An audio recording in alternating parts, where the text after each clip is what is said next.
Estamos no ar. Boa noite a todos que estão acompanhando o nosso trabalho. Nós estamos aqui com a jornalista piracicabana Bruna Togni. Nós estamos com Rodney Paiva, filiado ao PDT do Estado de São Paulo. Nós estamos com o Ives, com um sobrenome russo, tcheco, não sei como se pronuncia. O Ives é pré-candidato a vereador em Campo Grande. Eu, Carolina Angelelli. Essa live muito aguardada por todos nós. Eu acho que vocês estão com o microfone ligado, pessoal. Está dando algum ruído por aqui. Nós estamos com o jornalista Miguel do Rosário, que gentilmente cedeu um pouquinho do tempo dele para nós. Miguel, que está participando de várias lives com famosos. Miguel, que está muito atuante, como ele sempre foi, com os comentários muito pertinentes e sensatos, que todos nós seguimos, Miguel. Você é uma referência. Quando a gente precisa beber de alguma fonte, se informar, ter algum posicionamento, você é um dos primeiros que a gente consulta, sem dúvida nenhuma. Eu gostaria de pedir para todos, cada um se apresentar um pouquinho. Ladies first. Bruna, você é a primeira. Se apresente, por gentileza, e, na sequência, os meninos falam um oi, para a gente passar um pouquinho a palavra para o Miguel.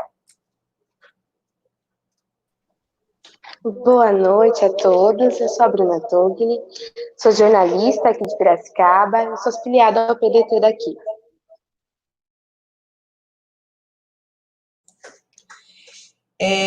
Rodney, vamos embora? Se apresenta para o pessoal.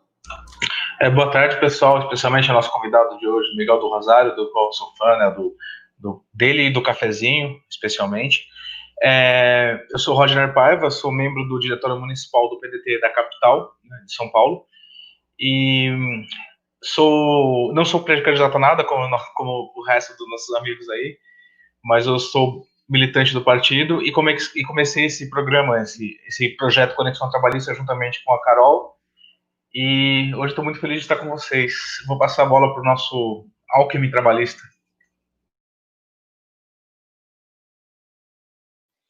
Boa tarde a todas e todos. Né? Hoje o Alckmin não está muito alegre, né? Que indiciaram ele aí, a Polícia Federal indiciou. Mas esse é um apelido nosso entre amigos, né?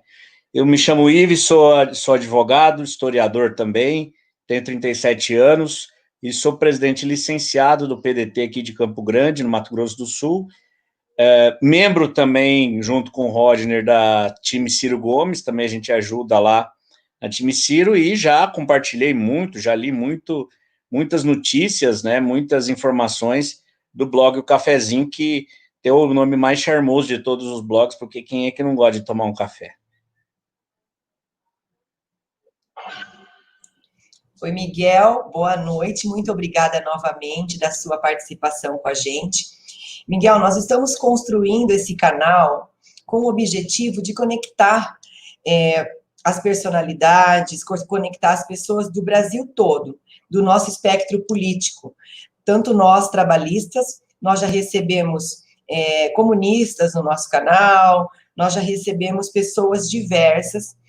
Eu sei que você é muito atuante, um jornalista muito atuante no nosso espectro político. E eu gostaria de saber se você pode contar um pouquinho da sua história e de como você fez a transição. Você era um jornalista que falava muito de café. Como foi que você começou a ingressar e virou um colunista, um dos colunistas, comentaristas políticos mais acessados por nós internautas no Brasil todo? Boa noite. É um prazer estar aqui com vocês. Bem, a minha história é a seguinte: eu comecei a trabalhar com 16 anos com meu pai, que era um jornalista especializado em café. O nome dele era José Barbosa do Rosário. Ele era uma grande figura, uma figura de Minas Gerais, do Triângulo Mineiro. Um cara muito inteligente, e que tem uma história de vida muito interessante, enfim. Eu comecei a trabalhar com ele e eu era o faz-tudo dele, tipo, o escravo dele, né?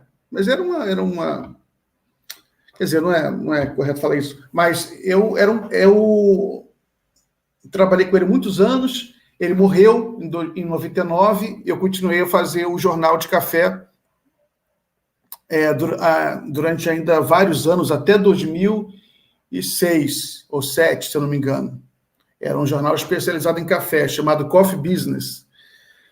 A gente escrevia sobre mercado de café. Eu viajava muito, viajava 2 vezes por mês para regiões cafeeiras, para participar de seminários de café, congressos de café. Viajei a Colômbia 2 vezes para participar de seminários de café na Colômbia, convidado pela Federação Nacional de Cafeteiros da Colômbia. Viajei a Costa Rica.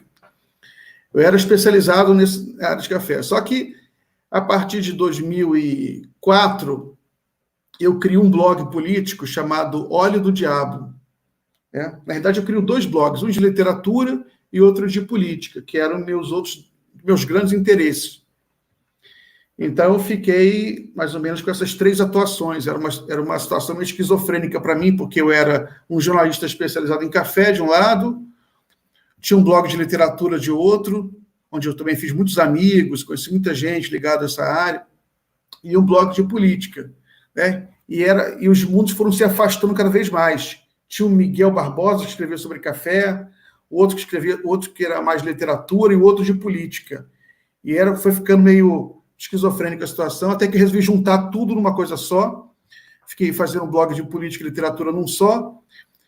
E aos poucos fui me afastando do café. Comecei a encher o saco do mercado de café, um lugar muito reacionário. Se eu tivesse para crescer nessa área, eu teria que puxar muito saco de gente reacionária que eu não gostava. Aí, depois de um tempo, eu percebi, isso aqui não é minha praia, não. Já deu o que tinha que dar, agradeço muito o que me deu, porque eu trabalhei a vida inteira nisso, né? Me sustentou durante a vida inteira, sustentou, inclusive, os blogs que eu tinha, porque eu criei o blog em 2004, e só abandono o café. Eu falei 2006, 2007, não, minto. Eu só fecho o Coffee Business em 2012, eu acho, 2011, 2012, por aí. Continuo trabalhando um tempão ainda com café, só que cada vez mais me afastando mais, não era mais minha prioridade de vida, não era mais meu foco. Né? A partir de 2010, sobretudo, eu começo a ver a blogosfera como um caminho profissional. Né? Ainda no Óleo do Diabo. Mas aí, no final de 2010, eu crio o Cafezinho. Aí, já pensando mesmo, não, vamos fazer uma coisa direitinho, profissionalizar. Óleo do Diabo é um nome muito estranho, não dá para você ter um blog profissional, ter anúncio, por exemplo, com um blog com esse nome. Né? Porque antigamente os blogs eles tinham nomes muito criativos, né? Assim, nomes malucos, era a onda. Aí eu criei o Cafezinho. E aí o blog foi crescendo, né? Ele cresce muito em 2013. Né? Ironicamente, tem aquela confusão toda, a blogosfera estava muito envelhecida, o público era só a gente mais velha. Em 2013, acontece alguma coisa, uma química nova que acontece. Tem muitas teorias de conspiração também sobre 2013, mas, enfim, para a blogosfera é bom um ano, por causa que você tem uma grande politização da juventude naquele ano, e toda a blogosfera ganha mais público. De qualquer forma, a blogosfera toda que tinha crescido começa a morrer também. Ficam só alguns poucos blogs, né, que sobrevivem. Os governos do PT não tinham uma política de comunicação muito inteligente para blogs. Só no finalzinho do mandato da Dilma, em que ela resolve fazer publicidade em blogs, o que também não era inteligente, né? Porque o certo era ter uma política de comunicação universal para a internet, em vez de ficar escolhendo algum blog ou outro para anunciar. Isso não foi bom para os blogs, entendeu? Estigmatizou os blogs até hoje, blogs petistas, não sei o quê. Né?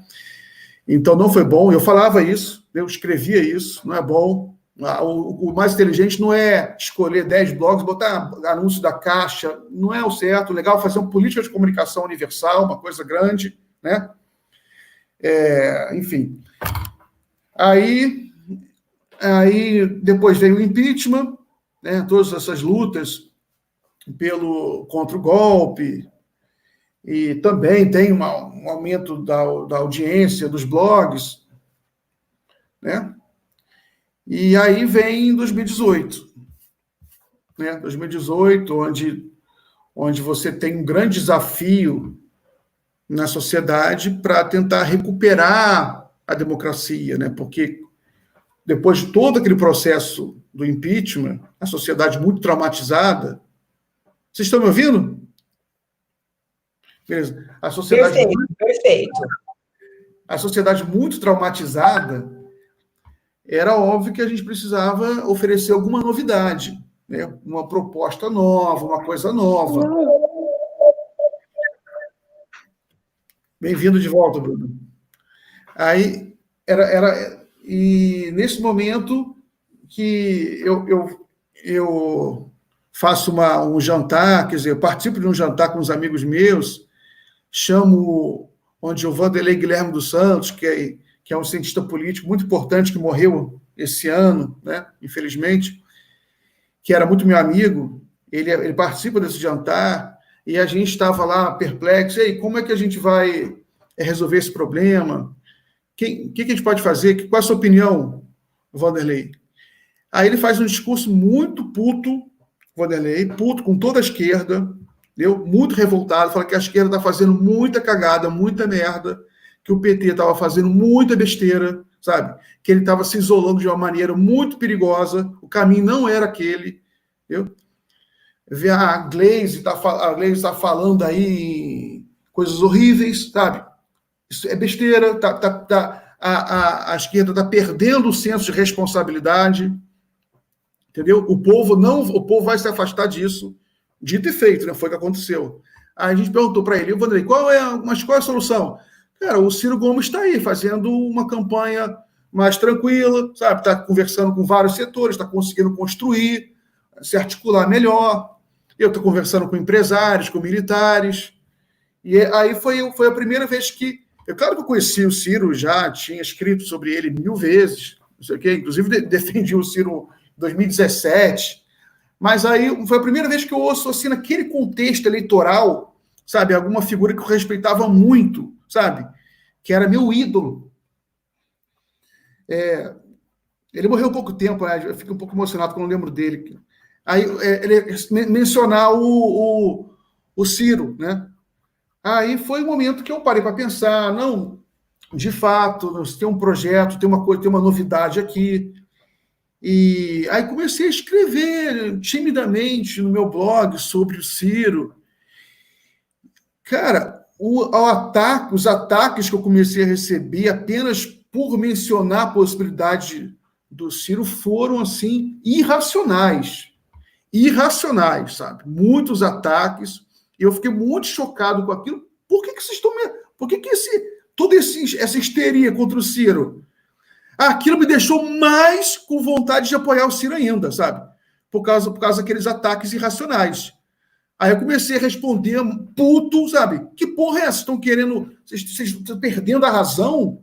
Vocês estão perdendo o senso o bom senso? Sabe? Muito fake news, muita mentira, ataque cheio de mentira, cheio de sensacionalismo, sabe? E aí foi a vida, né? Foram me empurrando, entendeu? Por causa que a política, ela é uma coisa orgânica, né? Tem a ver com a própria vida. Você vai caminhando para onde as suas ideias te empurram, né? Você não tem controle de tudo, você vai, o que você pensa, o que você sonha, as suas paixões também contam, né? Claro que a política não pode ser uma coisa puramente emotiva, mas, enfim, aí eu acho que eu acabei entrando nessa corrente, né? Comecei a escrever muito, né? Dizendo, a gente tem que criar uma alternativa, comecei a escrever muito já em 2018, a gente tem que criar uma alternativa, não vai dar certo isso. Eu odeio essa coisa de fazer análise para prever o futuro, como tem muita gente que faz aí, não, vai acontecer isso, acontecer aquilo, entendeu? Agora, o que eu posso fazer é dizer, o que eu analisei lá, 2018, sem prever o futuro, mas analisando, aconteceu tintim por tintim. Todas as merdas que eu escrevia, não, o Lula está com muita rejeição. O fato dele estar em primeiro lugar nas pesquisas não quer dizer nada, por causa que ele tem rejeição dura, né? Rejeição dura. A maioria das pessoas quer que ele fique preso mesmo, sabe? É uma rejeição que ela é muito consolidada na classe média. A classe média, ela é obviamente hegemônica em rede social, né? Ou seja, você vai em rede social fazer campanha, eles vão emplacar o Bolsonaro. Se ficar nessa onda, você tem que dar a volta, você tem que ter uma estratégia, né? E você tem que desconstruir esse ódio político, né? Tem uma estratégia para desconstruir. Ninguém pensou nisso, né? Agora estamos aí, com Bolsonaro, entendeu? Quase 80 mil brasileiros mortos de Covid, né? O Brasil está aí no processo de ruína, né? A gente não sabe para onde a gente vai dar. O negócio é que a gente é brasileiro, né? A gente se adapta a qualquer circunstância, né? E a gente continua acreditando que as coisas vão dar certo, né? E eu continuo acreditando. Agora, a luta permanece a mesma. A gente tem que criar uma alternativa, tem que oferecer ao povo uma novidade. A gente não pode ficar nessa vibe de Lula. O povo já deu o recado, o povo quer ideias, o povo quer propostas. Então, se a gente oferecer isso, eu acho que a gente consegue criar uma brecha nessa muralha reacionária que foi erigida no Brasil pela mídia e pela direita, consegue criar uma brecha, furar, sabe? E chegar no futuro. É isso. Por enquanto é isso. Bom, eu tô bem afiadinha aqui para fazer bastante pergunta para o Miguel. E, Miguel, nós estamos começando o projeto agora, todo mundo aqui está construindo partido, construindo campanha, tem dirigentes partidários aqui, o Ives é um dirigente partidário, eu sou uma dirigente partidária, estamos construindo partido. Mas, Miguel, parabéns, nós estamos batendo recorde de visibilidade nessa live com você. A gente está... Assim, foi a live que mais nós temos tendo acompanhamento, mais acesso. Eu estou com bastante coisa para perguntar a sua opinião, mas eu queria abrir para o Ives, para o Rodney, para eles começarem. Meninos, vocês, passo a palavra para vocês, quem que vai começar? Eu posso falar, Carol, é uma felicidade estar falando com o Miguel, e, assim, as coisas, o destino toma conta, né, de nos brindar. Eu acho que o destino está traçado para a eleição do Ciro Gomes. Se a gente realmente está acreditando que o Brasil ainda vai cumprir a sua missão como uma nação do futuro, né? E eu acho que nesse momento, Miguel, isso que você fala, eu também sinto desde 2014, que essa polarização, ela é nefasta para o Brasil. Né? Você, ao invés de atacar o argumento com outro argumento, não, você ataca o interlocutor com desqualificação pessoal. E o Ciro, ele é uma pessoa difícil realmente dele furar a bolha, por quê? Porque ele tem as posições dele muito firmes, né, muito sólidas. Então, os banqueiros não gostam dele, os criptoconservadores, como ele próprio fala, também não gostam, e por conta de que ele está contra o Lula e o PT, também essa ala ataca ele.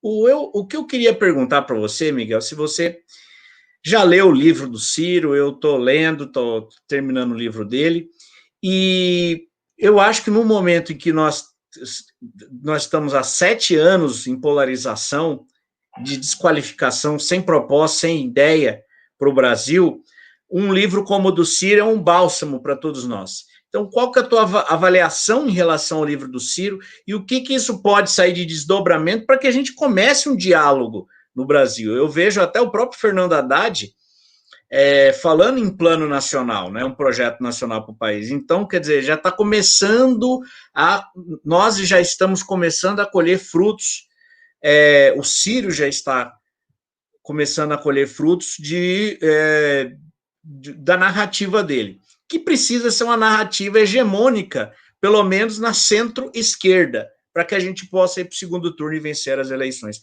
Então, qual é a tua visão sobre esse livro e sobre as ideias do Ciro, e como que nós podemos fazer para chegar no eleitorado que nos garanta o segundo turno em 2022?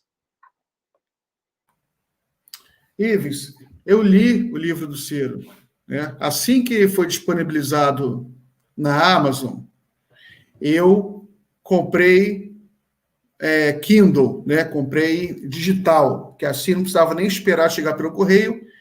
Sem contar que eu já me acostumei a ler digital. Nessa altura já me acostumei. No passado não gostava, mas acabei me acostumando. Já leio livro digital normalmente, leio muito digital. Li o livro, anotei, o livro está todo anotado, porque no Kindle, né, na realidade é iPad, né, que dá para anotar direito, anotar que assim, manchar com cores, né? É um livro sensacional, sabe? Eu já li muitos clássicos, tive o privilégio de ler quase todos os clássicos, assim, sobre o Brasil, né? Sérgio Buarque de Holanda, Celso Furtado, o Rui Fausto. Eu já li muitos livros sobre o Brasil, né? E são livros que me ajudaram muito a compreender o meu país e formar o meu pensamento, né? E o livro do Ciro é um livro especial, sobretudo porque esses livros clássicos que eu mencionei são livros que, em geral, falam para o passado, né? São livros que analisam a história brasileira, analisam a história política brasileira, a cultura brasileira. O livro do Ciro é um dos primeiros livros que eu li que realmente aponta para o futuro, né? Então, isso aí, nesse sentido, ele é um clássico, ele é uma novidade, né? E, sobretudo, porque há muito tempo que a gente não tinha um projeto nacional que tivesse alguns marcos importantes, né? Livros importantes para a gente se referenciar. Então, agora a gente tem, né? É um livro assim, espetacular, porque ele fala, ele ajuda a criar os fundamentos de um projeto, no sentido da educação, da tecnologia. É um livro que fala de inteligência artificial, dos desafios que a inteligência artificial oferece para o mundo inteiro, para o Brasil em particular, como a gente pode superar esse desafio. É um livro que fala muito sobre a questão ideológica, porque a gente sempre vive nessa confusão, qual é o melhor programa, liberal, direita, esquerda. O Ciro, ele consegue colocar um papel em palavras simples, né? Qual é o caminho? Você tem um caminho, sim, num sistema democrático, republicano, que não precisa ser um sistema soviético, socialista, mas pode ser um caminho altamente justo, né? Se a gente tiver um sistema tributário justo, tiver uma estrutura produtiva que seja adequada para as necessidades do povo brasileiro. Então, nesse sentido, é um livro muito racional, muito objetivo, né? Um livro também muito corajoso, um livro que aborda temas delicados e polêmicos, como a Lava Jato, tudo isso. Agora, é um livro também que ele derruba todos os mitos sobre o Ciro, né? À medida que esse livro for sendo lido, for sendo compreendido, vai ser impossível, por exemplo, para alguns setores da esquerda que têm ainda preconceito contra o Ciro e ficam lançando fake news. Não, o Ciro é de direita. O próprio Lula, agora, numa entrevista, falou: não, o Ciro de direita quer conquistar o voto da extrema-direita. Isso agora fica completamente ridículo, né? Porque se você lança um livro, sabe, que tem fundamentos profundamente progressistas, humanistas, um livro que alerta sobre o problema do consumismo de uma maneira muito inteligente, que o homem do futuro brasileiro ele vai ter que rever a questão do consumo também, que ele vai ter que pensar a quem ele beneficia ao consumir aquele produto, né? De uma maneira que a gente tem que construir bases de uma agricultura orgânica, esse tipo de coisa, também está no livro. Enfim, tem um projeto inteiro no livro. É um livro curto, na realidade, mas ele tá tudo ali. Está tudo ali. A base está ali de um projeto e os fundamentos, né? Agora, é claro que a luta vai ser muito grande para você materializar essas ideias, mas eu gostei muito. Eu acho que é um livro que ele ajuda muito todo o campo progressista, e é uma pena ainda que tenha setores que têm muito preconceito porque não querem fazer autocrítica, né? Não querem rever os erros terríveis que cometeram em todos os campos, né? Os campos da educação, a educação brasileira, por exemplo, como quando a gente fala em educação, né? A educação brasileira é uma droga. É uma droga. E a culpa é do campo progressista também, que governou o país durante 15 anos. Você teve investimento em educação superior, mas educação básica, fundamental e média, é uma droga. Melhorou um pouquinho por causa que um ponto ali, outro ali, mas se você for analisar o que a China evoluiu nos últimos 15 anos, sabe, Xangai e Pequim está em primeiro lugar no PISA. A educação no primeiro mundo, é porque o mundo é muito grande, a gente fica se comparando com países muito miseráveis, destruídos por guerras civis. O Brasil estável, né, ele melhora no ranking, pontuação, mas se você se comparar com os melhores, sabe, a gente ficou para trás, o Brasil ficou para trás, cara. O Brasil, eu estava fazendo uma análise outro dia, sabe que Xangai não tinha metrô até o final dos anos 90, praticamente. Inaugura no final dos anos 90, né? Mas não tinha metrô, era praticamente uma estação ou outra. Xangai. Né? São Paulo tinha 89 estações de metrô. Quer dizer, minto, o metrô de São Paulo foi inaugurado em 74. 74. O metrô de Xangai foi inaugurado em 93. Né? Hoje São Paulo tem 89 estações e Xangai tem 350 estações. É o maior metrô do mundo, sabe? Você tem cidades na China cujo metrô foi inaugurado em 2010 e já é 2 vezes maior que São Paulo. A malha de metrô. O Brasil ficou para trás. Então, a gente tem que correr atrás, tem perdido agora.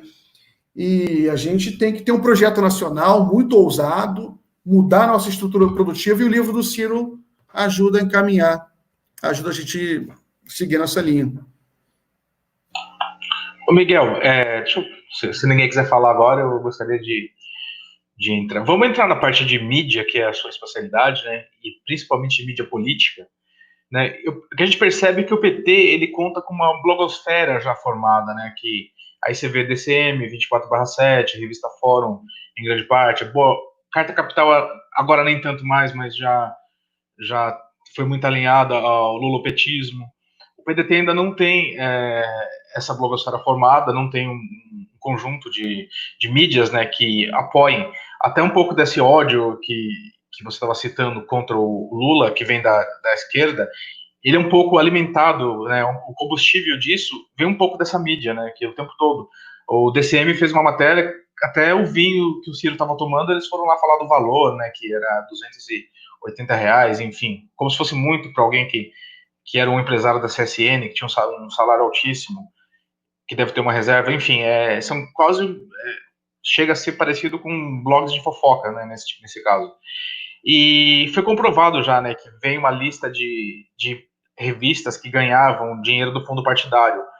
E eu pergunto para você, na sua opinião, o que vem primeiro? Né? O primeiro PT chegou ao poder e ganhou essa blogosfera, ou ele fez a blogosfera para chegar ao poder, né? E o que viria primeiro no caso do Ciro e do PDT para conseguir ter esse posicionamento pela mídia, ou se ainda for importante, como foi no caso do PSDB, né, com as mídias tucanas aqui de São Paulo, e no caso do PT, com essas mídias, enfim, que ele tem até hoje o domínio. Na sua opinião, como proceder em relação a isso?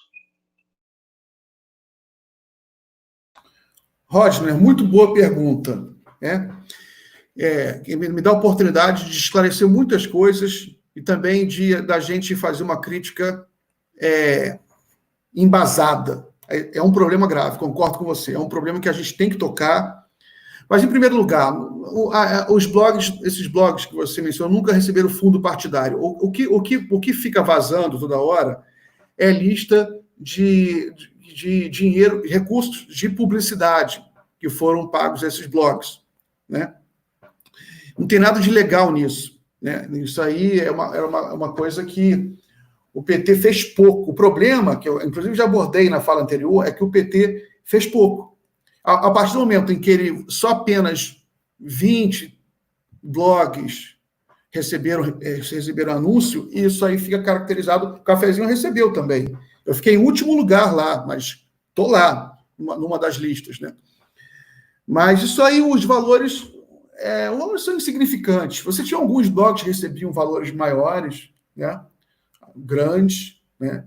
Por exemplo, o Cafezinho, pela audiência que tem hoje, se tivesse lá em 2014, estava recebendo um dinheiro muito forte de publicidade. Só que isso aí não é ilegal. O problema não é esse, né? O problema, como até já falei antes, mas volto a repetir, o PT teve são dois problemas que eu vou mencionar aqui, né? A culpa não é dos blogs. Os blogs, eles precisam de dinheiro, sabe? Se o governo anuncia, se você recebe e-mail da Caixa, a gente quer anunciar no seu blog. O cara fala, não, beleza. Não é uma coisa assim, maquiavélica, combinado. O problema não é esse. O problema não é dos blogs, né? O problema era do governo, que não tinha uma política pública transparente e grande para a comunicação.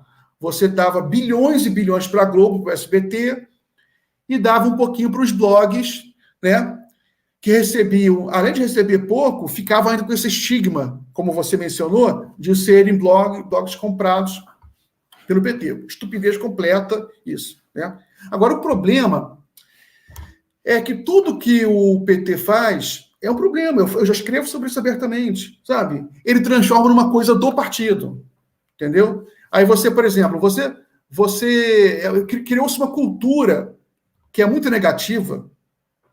Por exemplo, eu lembro da construção da TVT. Eu até falo, eu conheço, de vez em quando eles me entrevistam, TV dos Trabalhadores. Você mobilizou toda a sociedade para você ter uma TV dos Trabalhadores lá.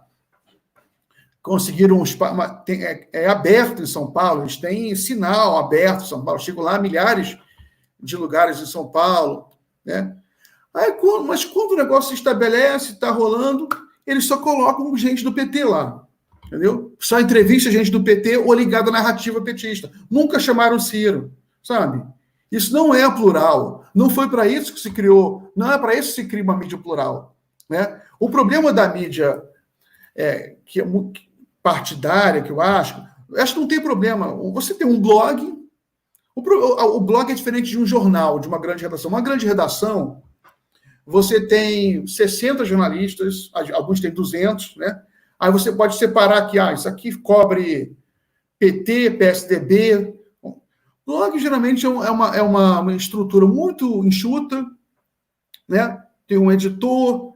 Então, blog tem uma marca. Vai ser petista, vai ser trabalhista, vai ser direita. Isso aí não tem jeito.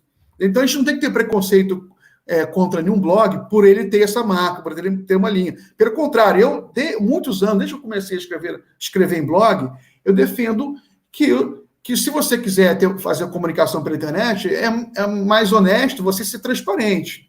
Tá? Você dar sua opinião do que você ficar posando também de um imparcial que não tem opinião sobre nada.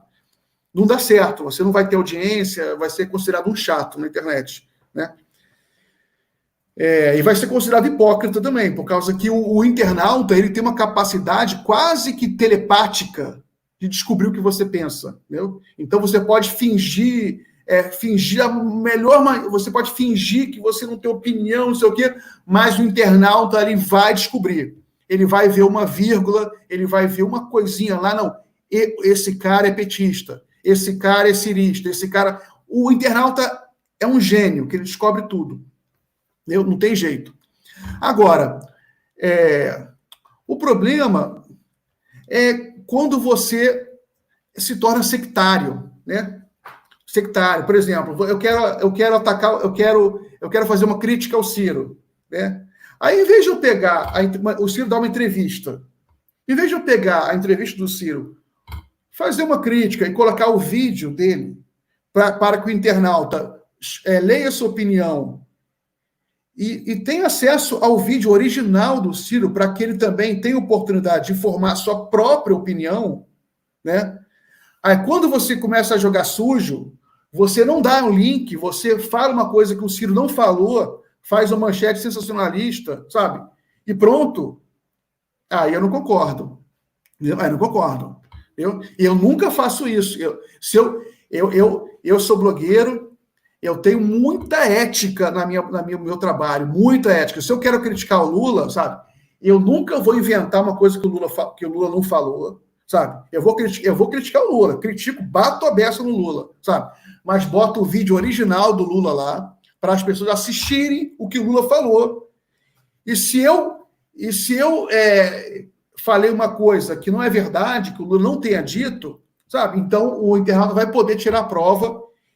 E se eles apontarem que aconteceu isso, eu me desculpo na hora, sabe? Porque eu acredito que a única maneira de você construir uma mídia alternativa é você desenvolvendo uma cultura e uma ética muito rigorosa, em que você pode criticar, deve criticar os outros, você tem que ter muita liberdade, que é o que a diferença da blogosfera para a mídia tradicional é que a mídia tradicional, o jornalista não tem liberdade.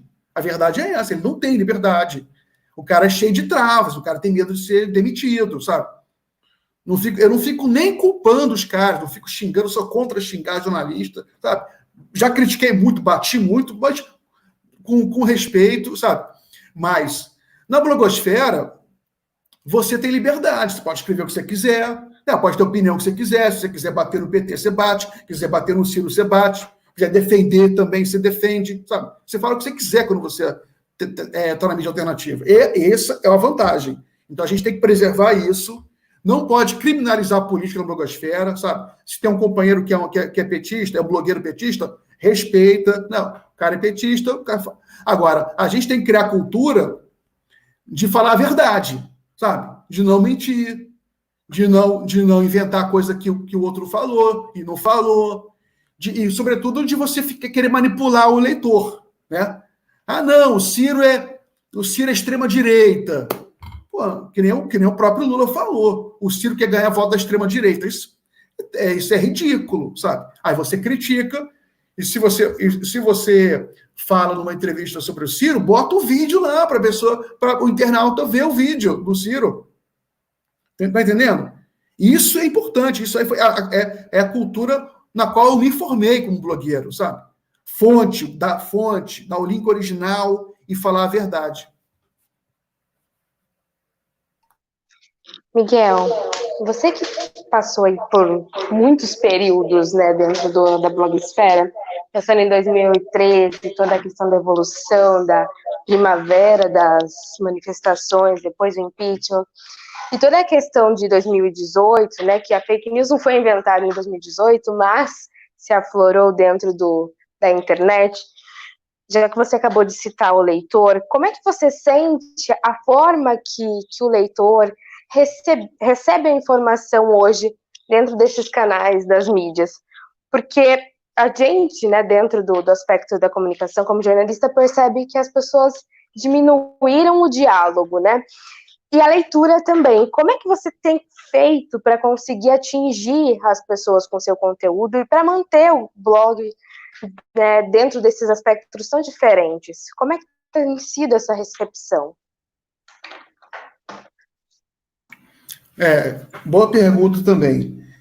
Eu acho que o desafio é grande, mas a fórmula é simples.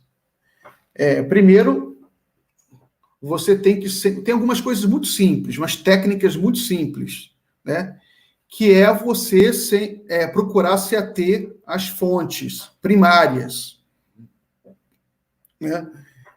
Isso é muito importante. Ou seja, se eu quero falar de inflação, né, eu coloco o link do IBGE, a inflação do IBGE. Parece óbvio, mas a mídia tradicional não faz isso às vezes, é raro fazer isso, né? Por causa que ela já tem tanta certeza que as pessoas vão acreditar nela, que ela esquece essas técnicas simples, né? De resto, você tem a questão essa questão que você está falando é uma questão complexa também, né? Que é a teoria de comunicação, é a teoria da informação, né? Isso é complicado, é um desafio, porque na teoria da informação, eu li um livro um tempo atrás, que eu comprei esse livro da Venezuela. Esse livro é de um espanhol, um acadêmico espanhol, um livro muito bom. Depois eu dou o título para ele. E que ele fala umas coisas assim, que a informação, ela vale, o valor da informação você avalia pelo que interessa a você, entendeu? Pelo valor que ela tem para você. Isso aí não é uma coisa fácil de entender, porque por aí você entende por que as fake news proliferam.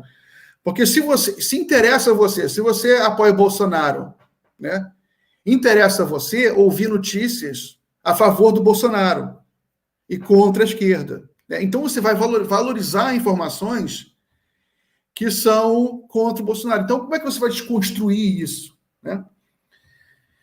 Aí entra as técnicas milenares da informação, né? Entra as técnicas milenares, que você tem que construir muito bem o texto, entra a arte, né? Sobretudo, né? Nesse ponto que a gente volta à literatura, né? A gente volta a você conquistar o leitor pela qualidade do texto, né?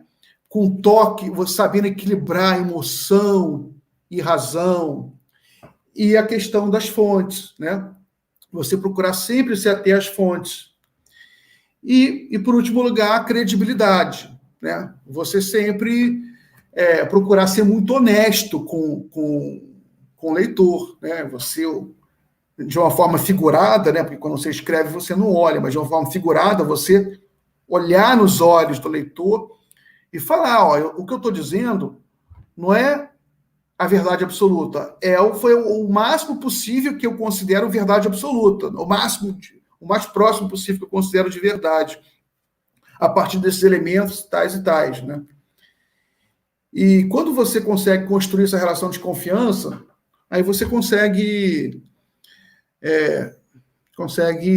criar uma brecha contra a fake news. Mas é complicado, Bruno. Eu não tenho muita resposta para isso, não. Nem sei se consegui responder a sua pergunta, entendeu? Mas é uma luta diária que envolve credibilidade, envolve arte, e envolve você ser transparente, mostrar de onde você tirou a informação. Posso agora, pessoal? Miguel, recentemente eu recebi um vídeo no meu WhatsApp. Eu não vou conseguir reportar o nome dessa pessoa para você. Era uma personalidade que estava numa reunião com a cúpula do PT, e ele estava dando uma dura, ele estava chamando a atenção do pessoal. Estava Haddad, estava Gleice, estava chamando a atenção do pessoal do PT, dizendo que o PT não soube se comunicar, passar a comunicação adequada, enquanto esteve no poder. E a gente sabe que o PT foi grande parceiro das mídias tradicionais, o quanto o PT investiu nas mídias tradicionais. E essa pessoa chamava atenção dizendo que o Vargas soube instituir uma comunicação com o jornal A Última Hora. Nós do campo progressista, formamos um bloco, Janelas pela Democracia, que, inclusive, eu quero um parêntese seu, sobre a participação desses Janelas pela Democracia. O PT recentemente integrou esse bloco na terça-feira, representado por uma das figuras mais odiosas do nosso campo político trabalhista, do PDT, pelo menos pela militância, que é a senhora Gleisi Hoffmann. Então, o PT acabou de ingressar no Janelas pela Democracia. Então, eu gostaria da sua opinião. Nós sabemos que o PDT, o PSB, o PV, a rede, eles não têm um veículo de comunicação, mas juntos eles têm um potencial de começar uma militância, de começar a fomentar veículos de comunicação. Em contraponto, a gente sabe que o 247 presta serviços ao PT descaradamente, a gente sabe que o DCM presta serviços descaradamente, são maldosos. A gente chama eles, eu não sei se você chama dessa forma, de veja da esquerda, entendeu? A gente brinca entre nós, o Ciro colocou também que é o gabinete do ódio do PT. Eu gostaria de saber, Miguel, para a gente, e assim, sua opinião, se você acha que esses veículos que formaram este bloco deveriam imediatamente instituir uma política de comunicação nesses princípios que você está pautando, dignidade, imparcialidade, proposta, olho no olho, se você acha que esta é uma alternativa para esse veículo, e a pergunta, entre parênteses, por enquanto, é a sua opinião do Janelas pela Democracia com o PT, se a gente puder aproveitar um pouquinho de você, tivemos o Direitos Já, que estava o Luciano Huck lá no meio, a gente sabe o que ele é, o que ele representa, essa salada mista que virou, se por exemplo, o Direitos Já é só um palanque para todos e não tem muito um fundamento, porque tem uma parte da esquerda que fala a democracia não está ameaçada. Em si, não existe. Então, seria só um palanque, o Direito Já, para todos participarem, meio sem seleção também de quem está participando. Porque foi cogitado até que Michel Temer estaria no Janelas pela Democracia, entendeu? E eu ouvi, a mídia divulgou que Michel Temer estaria lá. E eu até comentei entre eu e o Ricardo Capelli, que está mandando um abraço para você, inclusive, fazendo um comentário que você é fera. Falei, Miguel, você está de brincadeira, Miguel, Temer não. Não, Carol, ele começou a conversar comigo, eu falei, não, Luciano Huck não. Então, eu queria sua opinião nessa salada mista que eu fiz de várias perguntas para você, Miguel. Vamos lá, Carolina, você fez várias perguntas mesmo, vamos ver por onde eu começo. Bem, eu acho que vamos falar primeiramente sobre a frente ampla, que você mencionou rapidamente, mas é importante a gente abordar isso para a gente falar sobre os Janelas pela Democracia, né? O Direito Já, né? O Direito Já é basicamente o nome, a marca da frente ampla, certo? Né? E o Direito Já é uma coisa, né? Inclusive, você não foi o Michel Temer. Aliás, não era no Direito Já que o Michel Temer foi anunciado? Não Sim, foi o Direito Já. Então, o Direito Já é uma coisa, Janelas pela Democracia é outra. Embora que na cabeça de muita gente se confunda naturalmente, né? Até porque não tenha... Porque se confundiu. Ambos são contra o Bolsonaro, né? E ambos... Agora, o Direito Já... A proposta sempre foi ser uma coisa muito ampla. Tanto que colocaram o Luciano Huck lá, botaram Michel Temer, né? Cogitou-se de ele aparecer, mas acho que não acabou não aparecendo, mas enfim, era mais amplo. Né? Teve um momento, né? Até hoje existe esse receio de que o governo Bolsonaro poderia promover um golpe. Afinal, muita manifestação em Brasília, para o fechamento de Congresso, STF. Né? Hoje em dia, essas análises já arrefeceram um pouco.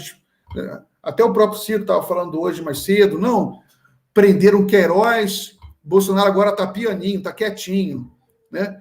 Enfim, houve um momento em que havia um medo maior de um golpe, e o que foi o que justificou a criação da Frente Ampla, né? Eu acho que prudência e caldo de galinha não faz mal a ninguém, né? É melhor prevenir do que remediar. Mesmo que hoje em dia se ache que não tem chance nenhuma de golpe, pelo menos a gente já criou mais ou menos uma organização ainda embrionária, mas de uma coisa frente ampla para barrar eventualmente um arroba autoritário do Bolsonaro. E essas coisas funcionam, né? Essas coisas funcionam. A gente pode não perceber, porque a política, quando ela é feita assim, nas altas, quando ela é feita muito conceitualmente, ela às vezes não aparece, o resultado não aparece imediatamente, mas ele dá frutos, né? Então você tem gente que para de apoiar Bolsonaro, sabe? Pessoas importantes, militares, grandes empresários, não, se afastam do governo. Isso é importante para você evitar golpe, né? Se a esquerda tivesse feito alguma coisa já isso em 64, talvez não tivesse o golpe de 64, né? Até o Brizola, ele faz essa autocrítica quando ele volta do exílio. Ele fala isso, a esquerda ela não deveria ter perdido a confiabilidade da classe média, né? Por causa que, se ela tem compromisso com o povo, ela não pode deixar que haja golpe. E para não ter golpe, você tem que fazer não é fazer concessão neoliberal que nem o Lula fez, mas você tem que articular, manter canais de conversação, canais de diálogo com os variados setores da sociedade. Agora, o Janelas pela Democracia é outra iniciativa onde eu acho que talvez tenha os partidos que o organizaram, né? PDT, PSB, Rede, PV, eles não conseguiram porque a intenção era criar um bloco alternativo, sem o PT, tanto que o PT não foi chamado, né? Ali a proposta era um pouco diferente, era uma proposta mais vinculada à criação efetiva de um bloco alternativo, né, que, embora sem ser uma coisa diretamente eleitoral, já tinha um embrião eleitoral ali. Tanto que o PDT e o PSB, e a Rede, e o PV, eles estão formando alianças eleitorais nessas eleições. Então, talvez tenha sido um erro, de fato, incluir o PT ali, e você vê que o PT ele entra ali, de certa forma, ao colocar a Gleisi Hoffmann, que é uma figura que não tem diálogo com esses setores, é como se ele estivesse meio que tirando uma onda, tirando um sarro, entendeu? Vocês me botaram aqui, agora que eu vou sacanear. Porque o PT tem outros membros importantes que têm diálogo com o campo trabalhista. Você tem o Jacques Wagner, que tem um bom diálogo com o Ciro, né, e com o campo trabalhista. Você tem o Suplicy, você tem vários outros que têm um diálogo, né? A Gleisi representa justamente os setores do PT mais radicalizados contra o Ciro, contra o campo trabalhista. Então, eu acho que foi um erro também do PT fazer isso, fazer essa provocação, né? E talvez tenha sido um erro desses Janelas, que é uma iniciativa que é diferente da Frente Ampla. Não é a Frente Ampla Janelas. Tanto que ali não tem Luciano Huck, ali não tem ninguém. Ali são só aqueles partidos, né? Só que essas coisas da política acontecem, porque, sobretudo no Brasil, em que todo mundo é meio amigo de todo mundo, né? Você tem o Lupe, é um cara muito afetivo, e eles não conseguem segurar o cara. As relações políticas no Brasil, elas têm essa característica, às vezes, que fogem do objetivo, né? Da coisa objetiva, da coisa mais racional. E, enfim, de qualquer forma, também, o importante, né, da iniciativa Janelas era que não seria uma coisa controlada hegemonicamente pelo PT, que era justamente o objetivo do Janelas, ser uma coisa alternativa. Agora, você fez também outras perguntas, só que eu já esqueci, a gente vai ter que me lembrar.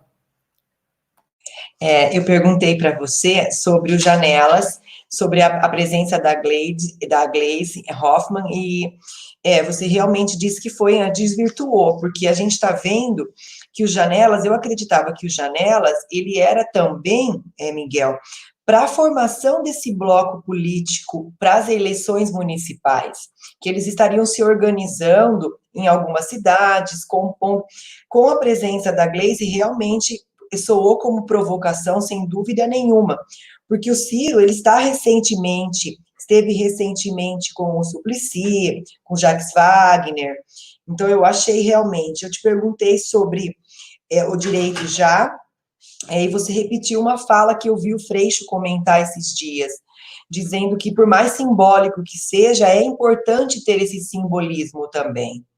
E eu te perguntei se este bloco dos 4 partidos, Rede, PV, PDT e PSB, deveriam investir na comunicação, ter um veículo de comunicação, ou democratizar de alguma forma, começar a compartilhar, produzir conteúdo para alguns outros veículos, porque eu comentei que o DCM, o 247, são veículos a serviço do PT, e fazem um mau serviço para a construção democrática, sem dúvida nenhuma.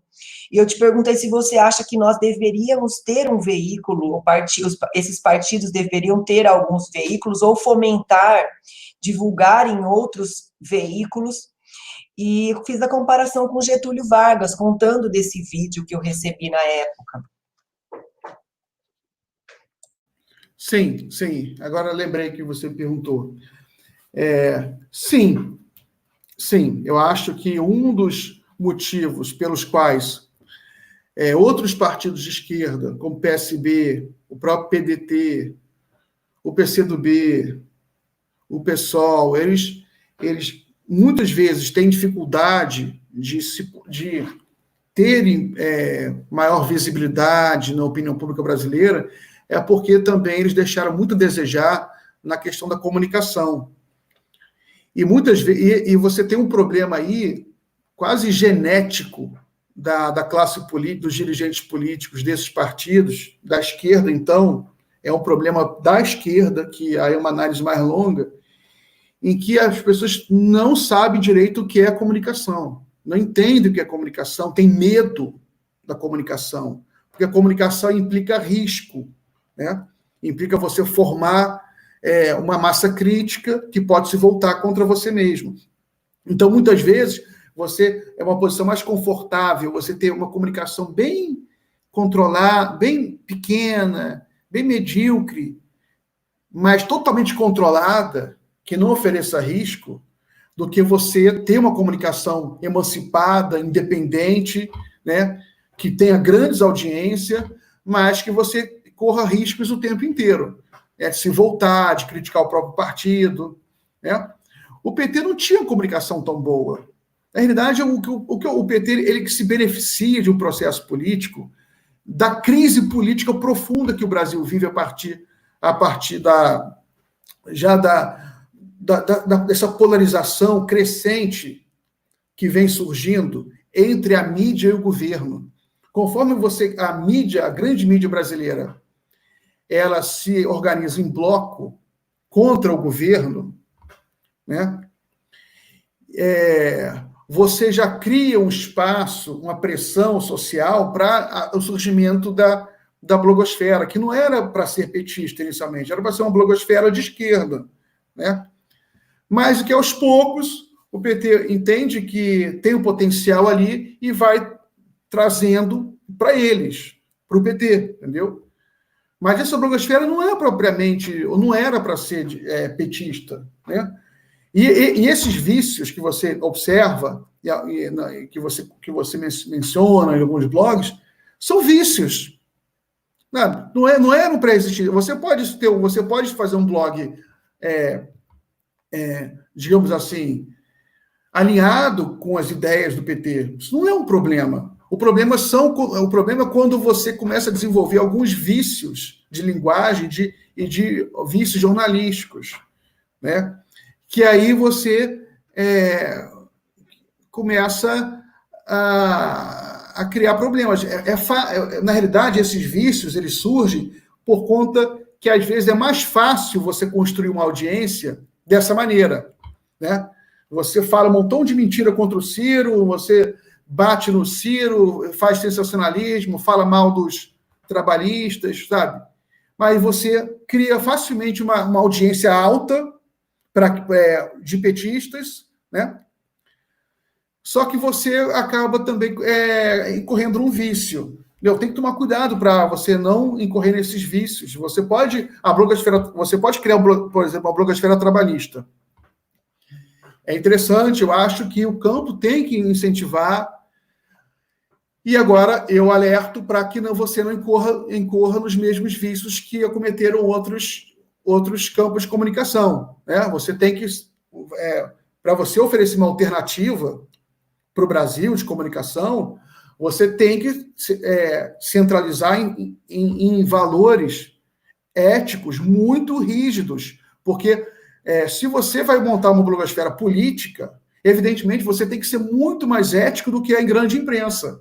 A grande imprensa, como o objetivo dela é comercial, fundamentalmente, ela tem dificuldade, ela não quer seguir princípios. Mas se você quer oferecer uma blogosfera que seja política, você tem que fazer uma coisa muito centrada em princípios éticos, né?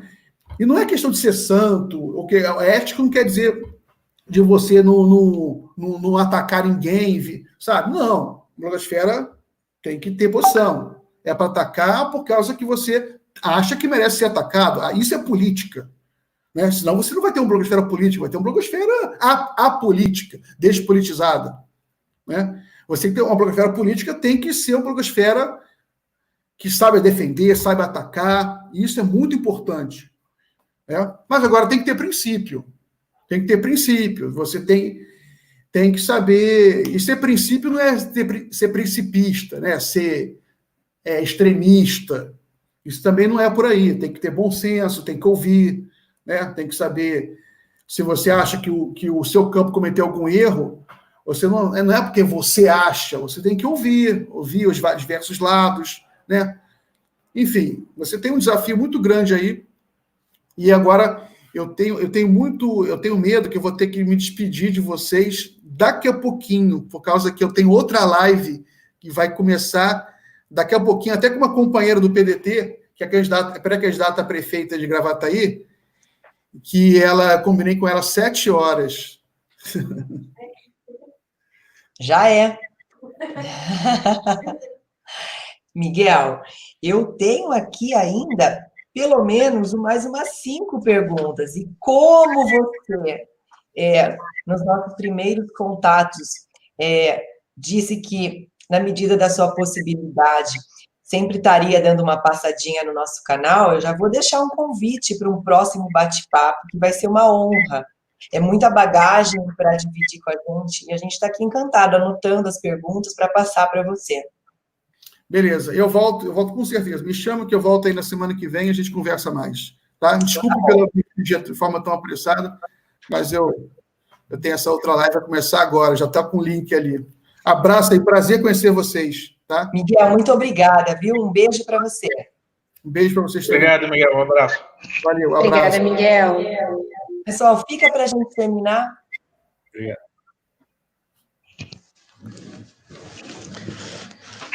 E aí, eu gostei bastante, gente, da participação do Miguel, tem bastante conteúdo, eu acabei fazendo várias outras perguntas aqui para a gente tentar falar com ele na próxima. Eu vou tentar marcar um bate-papo para a gente continuar essa conversa com ele. Legal, também gostei bastante. Ótimo, Carol. Espero que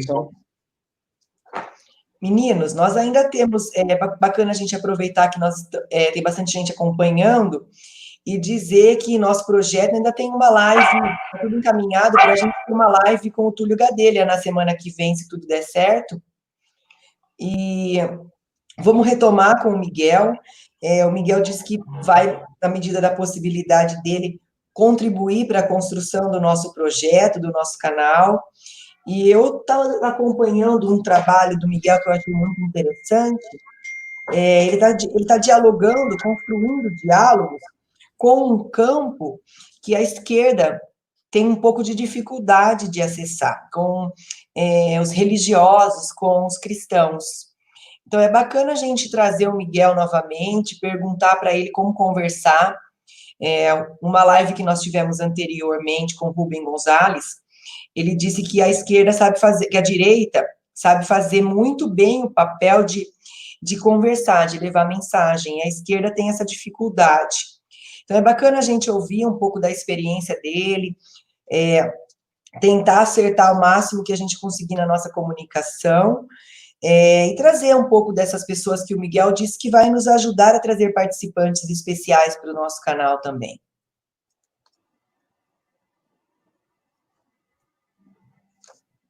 Ives, quer falar alguma coisa? Carol. Estamos à sua disposição aí sempre. Ives, quer falar alguma coisa? Alckmin do Mato Grosso, do Sul. Não. Tá tudo certo e foi ótimo, mesmo que não tenha sido por muito tempo.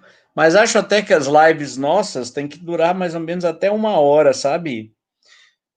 A não ser, obviamente, por alguma outra conjectura.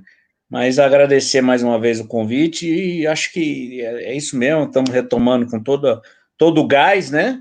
E a gente já se preparando aqui, já estamos entrando praticamente em lockdown, porque infelizmente as pessoas não estão se cuidando em relação ao corona, nós estamos vivendo um momento terrível aqui na cidade, mas a gente tem que ter esperança no futuro, né? E o futuro, com certeza, nenhum é o trabalhismo.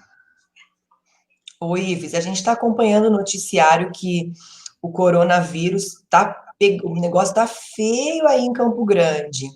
Aqui em Piracicaba, eu não sei se chegou a notícia para vocês, 100% dos leitos ocupados, nós vamos começar a enviar os nossos pacientes para São Paulo. Olha, para você ter uma ideia, o desespero, o problema de Campo Grande também é que aqui vem tudo do interior, né? Só não vem do Paraguai e da Bolívia que fizeram barreira sanitária. Mas vem também da Bolívia e do Paraguai, vem para Campo Grande. E um desembargador, não sei exatamente, do Tribunal de Justiça do Mato Grosso, determinou que Campo Grande, nem é a jurisdição dele, que Campo Grande recebesse os pacientes de Cuiabá, né? E o Campo Grande não está nem contestando isso, né? São vidas, então, obviamente que a municipalidade aqui, o governo vai internar se vier, mas nós também já estamos chegando no colapso do sistema público municipal e estadual de saúde aqui.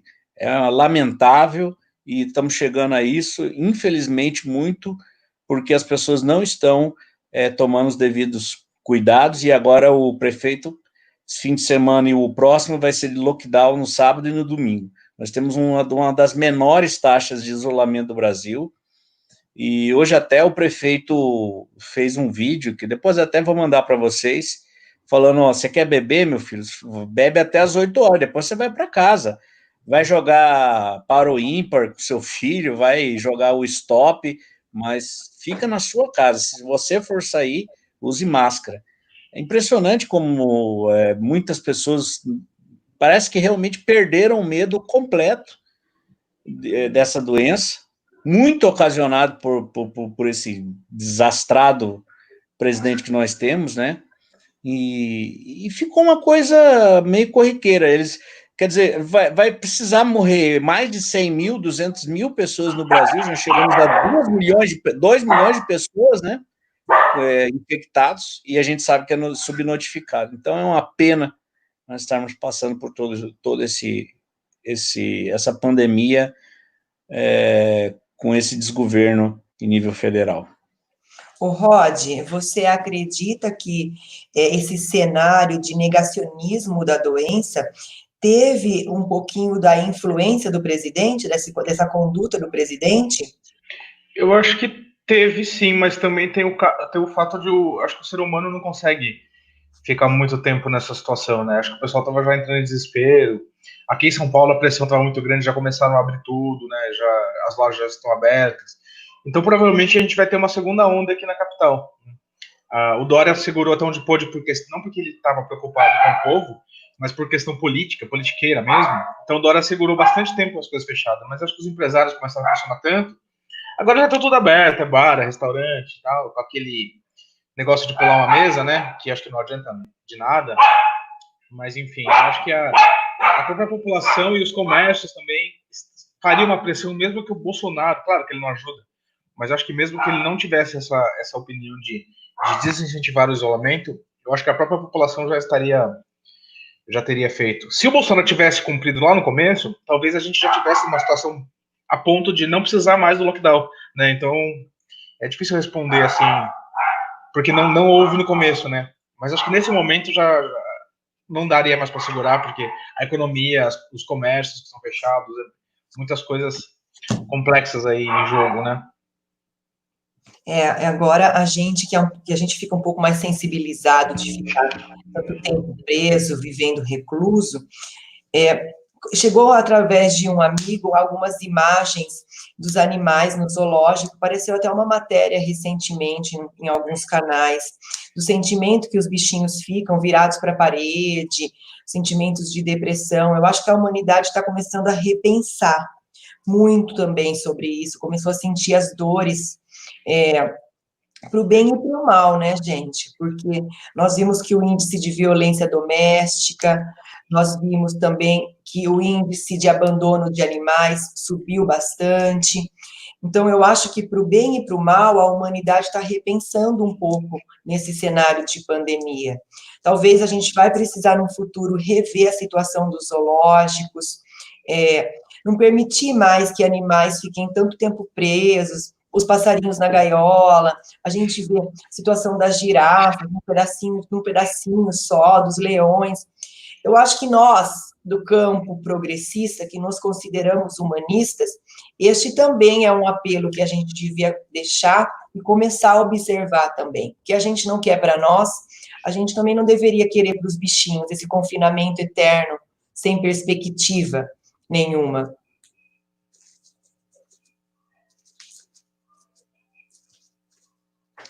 Esse é um momento de reflexão. É isso aí, Carol.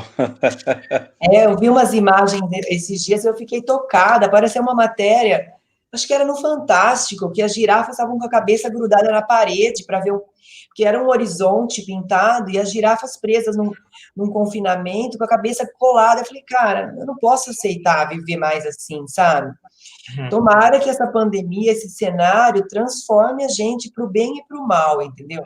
Transforme a gente, Deus faça uma limpeza, o bem e o mal apareçam de uma vez para que a gente escolha o que a gente quer.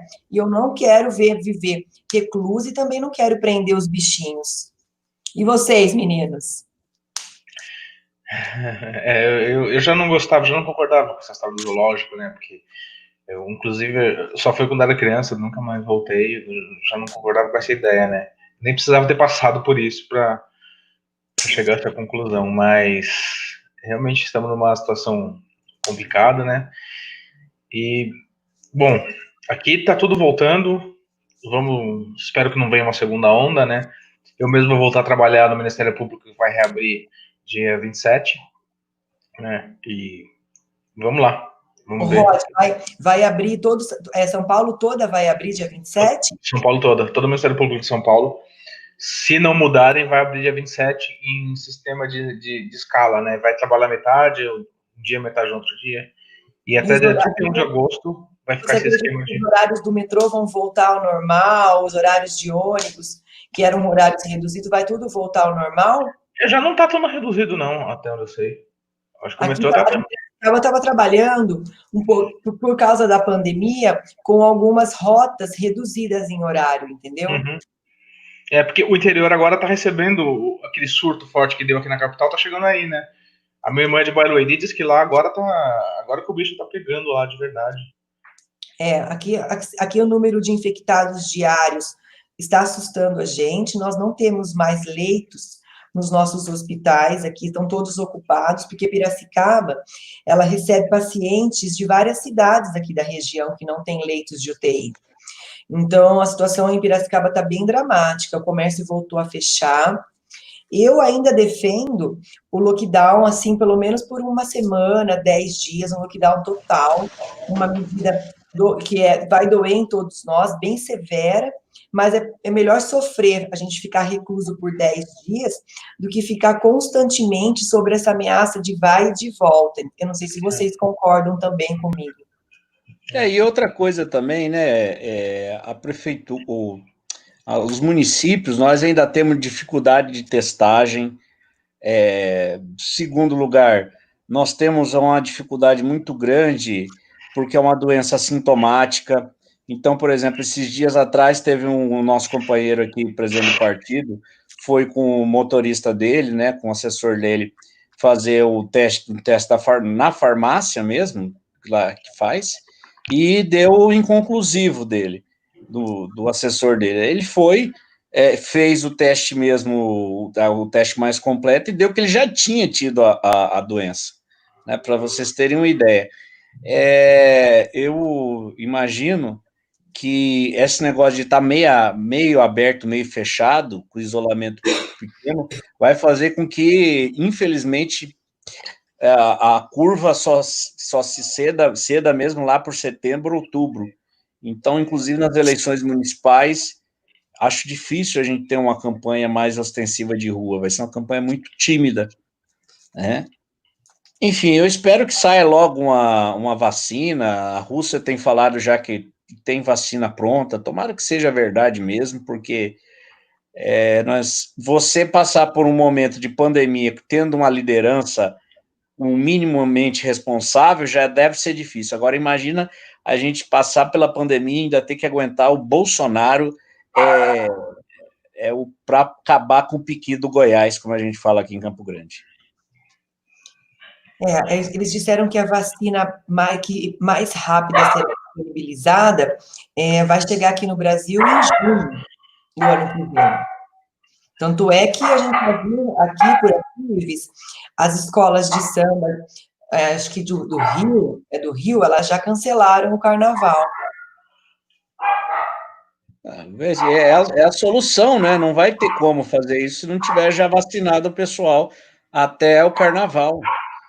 É uma pena, enfim, mas... É preocupante para nós, trabalhistas, nós nos preocupamos com a educação, é preocupante porque este ano, para a rede municipal, estadual e estadual e municipal, rede de educação, é um ano praticamente perdido, entendeu? Assim, algumas áreas estão repetindo lição em papel, lição que era de março, lição que era um pouquinho antes da pandemia, porque não tem como colocar matérias novas para o pai e para a mãe ensinar. E na rede estadual, o professor tem que se virar com o seu celular para fazer o vídeo, enviar o vídeo, e o aluno tem que se virar para receber pelo menos 5 vídeos de aula por dia de 50 minutos. Então, é dramática a situação. Dramática a situação. E é preocupante a educação para o ano que vem também, o abismo social, porque crianças que estudam em rede particular e dispõem de tablets e notebooks, e dispõem de aplicativos como nós estamos usando, eles vão conseguir concluir o ano com uma certa dificuldade de adaptação à tecnologia, mas eles vão conseguir avançar. Crianças da rede municipal vão ter o ano de 2020 inconclusos, o ano de 2021, que é uma incógnita ainda. Então, esse cenário, eu acho que os gestores, eles precisam ser muito arrojados para conseguir combater esse cenário e ter propostas para não atrapalhar, principalmente, o futuro educacional de jovens e crianças no Brasil inteiro.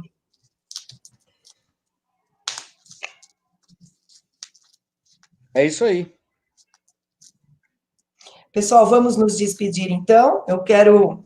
E vamos ficar na expectativa sobre a live com o Túlio Gadelha, né? Aproveitando que o pessoal que está ainda os últimos... Que semana que vem, se tudo der certo... Se tudo der certo, o Túlio vai falar com a gente, ele que é formado no trabalhismo, foi um dos militantes da juventude do PDT. Está tudo meio encaminhado para a gente conseguir falar com o Túlio. Ele que está atuando na CPI da fake news, tem bastante informação para passar para a gente, com certeza. Pessoal, eu vou passar o contato do Miguel para vocês. Eu acho que é legal agradecerem, retribuírem a carinho por ter participado com a gente. Bom. Tá bom, obrigado, Carol. Boa noite, pessoal. Obrigado. Um beijo, gente. A Bruna já saiu, ela está por aqui. Um beijo. Não consegui voltar mais.